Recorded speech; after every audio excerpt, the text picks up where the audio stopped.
Welcome along to the 7th part in our tutorial series where we are creating a 4-bedroom house using Autodesk Revit. In this video we're going to be quickly adding a ceiling into our house because, as you can see in the 3D view, we've got most of the house looking good, but we don't have a ceiling above each of the rooms. Once we add a ceiling in, then we can then go to the next tutorial and add a roof to our house. Okay, so let's go back to our ground floor view and get a ceiling put in. It's quite easy to do.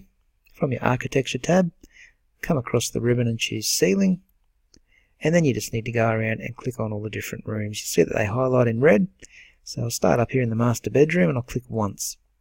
A little warning comes up just saying that you won't be able to see the ceiling go on in our 2D view here, or ground floor view, but if you go to 3D view you will be able to see it. Okay, so if you just pop to 3D view, you can see we've got a ceiling on top of that room now.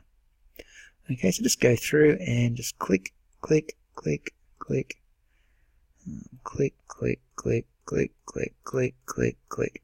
I think I've got every room there now, so when I go over to 3D, I've got a ceiling on top of every room in my house. Okay, so that's looking good, and we are now ready to put a roof on, which I will show you in the next video.